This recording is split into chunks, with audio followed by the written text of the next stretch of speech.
पूज्याय राघवेन्द्राय सत्यधर्मरताय च भजतां कल्पवृक्षाय नमतां ಕಾಮಧೇನುವೆ ಓಂ ಶ್ರೀ ಗುರು ರಾಘವೇಂದ್ರಾಯ ನಮಃ. ಎಲ್ಲರಿಗೂ ರಾಯರ ಅನುಗ್ರಹ ಯೂಟ್ಯೂಬ್ ಚಾನಲ್ಗೆ ಸ್ವಾಗತ. ಹಾಗೆ ರಾಯರ ಚಾನಲನ್ನು ಇನ್ನೂ ಯಾರು ಸಬ್ಸ್ಕ್ರೈಬ್ ಮಾಡ್ಕೊಂಡಿಲ್ಲ, ದಯವಿಟ್ಟು ಮಾಡ್ಕೊಳ್ಳಿ. ಜೊತೆಗೆ ಪಕ್ಕದಲ್ಲೇ ಕಾಣಿಸೋ ಬೆಲ್ ಐಕಾನ್ ಮೇಲೆ ಕೂಡ ಕ್ಲಿಕ್ ಮಾಡಿ. ಹಾಗೆ ವಿಡಿಯೋಗೊಂದು ಲೈಕ್ ಮಾಡಿ ವಿಡಿಯೋನ ಮುಂದುವರ್ಸೋಣ ಬನ್ನಿ. ಇವತ್ತಿನ ಈ ಎಪಿಸೋಡ್ನ ತುಂಬ ದಿನದಿಂದ ಮಾಡಬೇಕು ಅಂತ ಅಂದ್ಕೊಂಡಿದ್ದೆ ನಾನು. ಹಾಗೆ ತುಂಬ ಕಾಮೆಂಟ್ಸ್ ಬರ್ತಾ ಇದ್ದಿದ್ದು ಈ ಒಂದು ವಿಷಯಕ್ಕೆ, ಮತ್ತು ತುಂಬ ವೆಯ್ಟಿಂಗ್ ಮಾಡ್ತಾಯಿದ್ರಿ ಅಂತ ಅಂದ್ಕೊಳ್ತೀನಿ.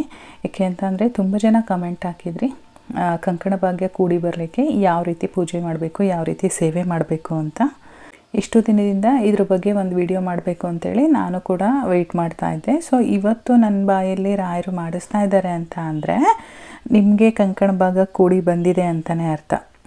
ನಾನು ಪ್ರತಿ ಸಲ ವಿಡಿಯೋ ಮಾಡಬೇಕಾದ್ರೆ ಮೈಂಡಲ್ಲಿ ಇದು ಮಾಡಬೇಕು ಅಂತ ಅಂದ್ಕೊಂಡಿರಲ್ಲ, ಅಥವಾ ನೀವು ಕ್ವಶನ್ ಕೇಳಿದರೆ ಅದೊಂದು ಮಾತ್ರ ತಲೆಯಲ್ಲಿರುತ್ತೆ.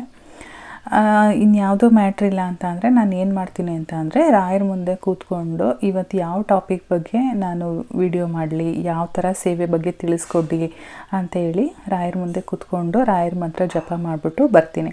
ಯಾವಾಗ ನಾನು ಮೊಬೈಲ್ ಕೈಗೆ ತೊಗೊಳ್ತೀನೋ ಆವಾಗ ನನಗೆ ಥಾಟ್ ಬರುತ್ತೆ ಇಂಥ ವಿಷಯದ ಬಗ್ಗೆ ವಿಡಿಯೋ ಮಾಡು ಅಂತೇಳಿ.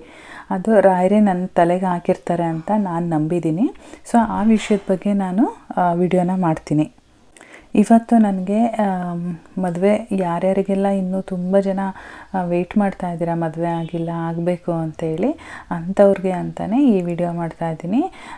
ಖಂಡಿತವಾಗ್ಲೂ ರಾಯರ ಮೇಲೆ ನಂಬಿಕೆ ಇಟ್ಟು ಕೊನೆವರೆಗೂ ವಿಡಿಯೋನ ನೋಡಿ, ಹಾಗೆ ನಾನು ಏನು ಹೇಳಿದ್ದೀನೋ ಅದನ್ನು ಅದೇ ರೀತಿ ಮಾಡ್ಕೊಂಡೋಗಿ. ಖಂಡಿತವಾಗ್ಲೂ ನಿಮಗೂ ಕೂಡ ಕಂಕಣ ಬಗ್ಗೆ ಕೂಡಿ ಬರುತ್ತೆ.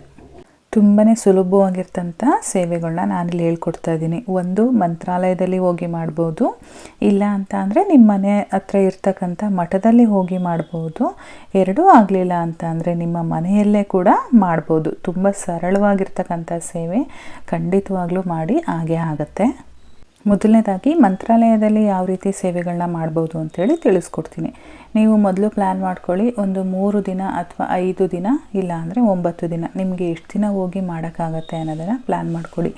ನಿಮ್ಮ ದಿನಗಳು ಜಾಸ್ತಿ ನೀವು ಮಾಡ್ಕೊಂಡಷ್ಟು ನಿಮಗೆ ಫಲ ಬೇಗ ಸಿಗುತ್ತೆ ಅಷ್ಟೇ. ಮಂತ್ರಾಲಯಕ್ಕೆ ಹೋಗಿ ಅಲ್ಲಿ ಪ್ರತಿದಿನ ನೀವು ತುಂಗಾ ನದಿಲಿ ಸ್ನಾನ ಮಾಡಬೇಕಾಗತ್ತೆ. ತುಂಗಾ ನದಿಲಿ ಸ್ನಾನ ಮಾಡಿ ಬೃಂದಾವನಕ್ಕೆ ಹೆಜ್ಜೆ ನಮಸ್ಕಾರ ಮಾಡಬೇಕು. ಪ್ರತಿದಿನ ನೀವು ಎಷ್ಟು ದಿನ ಉಳ್ಕೊಂಡಿರ್ತೀರೋ ಅಷ್ಟು ದಿನವೂ ಕೂಡ ನಿಮ್ಮ ಕೈಲಿ ಎಷ್ಟು ಸುತ್ತು ಆಗುತ್ತೋ ಅಷ್ಟು ಸುತ್ತು ಹೆಜ್ಜೆ ನಮಸ್ಕಾರನ ಮಾಡಿ. ಇಷ್ಟೇ ಅಂತ ಹೇಳಿ ನೀವು ಕಟ್ಟಾಕೊಳ್ಬೇಡಿ. ನಿಮಗೆ ಎಷ್ಟು ಸುಸ್ತಾಗೋವರೆಗೂ ಮಾಡಿ, ನಿಮಗೆ ಸಾಕು ಸಮಾಧಾನ ಆಯಿತು ಅನ್ನೋವರೆಗೂ ಮಾಡಿ, ಹೆಜ್ಜೆ ನಮಸ್ಕಾರ ಮಾಡಿ. ನೀವು ಅಲ್ಲೇ ಇದ್ದು ಭಕ್ತಿಯಿಂದ ಮಾಡ್ತಾ ಇದ್ದೀರಾ ಅಂತ ಅಂದರೆ ನಿಮಗೆ ರಾಯರೇ ಏನೋ ಒಂದು ಸೂಚನೆಯನ್ನು ಕೊಡ್ತಾರೆ, ಆವಾಗ ನೀವು ಬನ್ನಿ. ಇಲ್ಲಾಂದರೆ ನೀವು ಇಷ್ಟು ದಿನ ಅಂತ ಸಂಕಲ್ಪ ಮಾಡ್ಕೊಂಡು ಹೋಗಿರ್ತೀರಲ್ವ, ಅಷ್ಟು ದಿನ ಆದಮೇಲೆ ಮುಗಿಸ್ಕೊಂಡು ಬನ್ನಿ. ಇಲ್ಲ ಅಂತ ಅಂದರೆ ನೀವು ಅಷ್ಟು ದೂರ ಹೋಗೋಕ್ಕಾಗೋದಿಲ್ಲ, ನಮ್ಮ ಹತ್ರದ ಮಠಗಳಲ್ಲಿ ಮಾಡ್ತೀವಿ ಅಂತ ಅಂದರೆ, ಈಗ ಮಠದಲ್ಲಿ ಪಂಚಾಮೃತ ಅಭಿಷೇಕ ನಡೀತಾ ಇರುತ್ತೆ, ಕನಕಾಭಿಷೇಕ ನಡೆಯುತ್ತೆ, ಮಹಾಪೂಜೆಗಳನ್ನ ಮಾಡ್ತಿರ್ತಾರೆ, ಅಥವಾ ಗುರುವಾರದೊತ್ತು ಅನ್ನದಾನ ಸೇವೆ ನಡೀತಾ ಇರುತ್ತೆ. ಯಾವುದಕ್ಕಾದರೂ ನೀವು ಒಂದು ಸೇವೆನ ಮಾಡಿಸಿ. ಜೊತೆಗೆ ಅಲ್ಲಿ ಭಕ್ತರು ಬಂದಿರ್ತಾರಲ್ಲ ಅವ್ರಿಗೆ ನೀವೇ ಹಣ್ಣುಗಳನ್ನೆಲ್ಲ ಏನಾದರೂ ನಿಮ್ಮ ಕೈಲಿ ಏನಾಗುತ್ತೆ ಅದನ್ನು ಏನು ಕೊಡಬೇಕು ಅನಿಸುತ್ತೆ ಅದನ್ನು ಕೂಡ ದಾನ ಮಾಡ್ಬೋದು. ಅದ್ರ ಜೊತೆಗೆ ನೀವು ಮಠದಲ್ಲೂ ಕೂಡ ಹೆಜ್ಜೆ ನಮಸ್ಕಾರನ ಮಾಡಬೇಕಾಗತ್ತೆ. ಮಂತ್ರಾಲಯದಲ್ಲಿ ಯಾವ ರೀತಿ ಹೆಜ್ಜೆ ನಮಸ್ಕಾರ ಮಾಡೋಕ್ಕೆ ಹೇಳಿದ್ನೋ ಅದೇ ರೀತಿ ಮಠದಲ್ಲೂ ಕೂಡ ಮಾಡಬೇಕಾಗತ್ತೆ. ಇನ್ನು ಮನೆಯಲ್ಲಿ ಯಾವ ರೀತಿ ಸೇವೆನ ಮಾಡ್ಬೋದು ಅಂತ ಅಂದರೆ ಗುರುವಾರದ ದಿನ ಮಾಡಿ. ಅಂದರೆ ಗುರುವಾರದಿಂದ 3 ದಿನ, 5 ದಿನ ಅಥವಾ 9 ದಿನ ಈ ರೀತಿ ಚಾಯ್ಸ್ ಮಾಡ್ಕೊಂಡು 9 ದಿನ ತಗೊಳ್ಳಿ. ಏಕೆಂದರೆ ಮನೆಯಲ್ಲೇ ಇರೋದ್ರಿಂದ ಮಾಡ್ಬೋದು ಅಂತ ನಾನು ಅಂದ್ಕೊಳ್ತೀನಿ. ಯಾವ ರೀತಿ ಅಂದರೆ ಪ್ರತಿದಿನ ನೀವು ಬ್ರಾಹ್ಮಿ ಮುಹೂರ್ತದಲ್ಲಿ ಎದ್ದೇಳಬೇಕು, ಮನೆ ಸ್ವಚ್ಛ ಮಾಡ್ಕೋಬೇಕು. ಹೆಂಗೆ ನೀವು ವಾರ ಎಲ್ಲ ಮಾಡ್ತೀರೋ ಅದೇ ರೀತಿ ಮಾಡ್ಕೊಳ್ಬೇಕು. ನೀವು ಎಷ್ಟು ದಿನ ಸಂಕಲ್ಪ ಸೇವೆ ಮಾಡ್ತಾ ಇರ್ತೀರೋ ಅಷ್ಟು ದಿನವೂ ತುಪ್ಪದ ದೀಪನೇ ಹಚ್ಚಬೇಕು, ತುಪ್ಪದ ಆರತಿನೇ ಮಾಡಬೇಕು.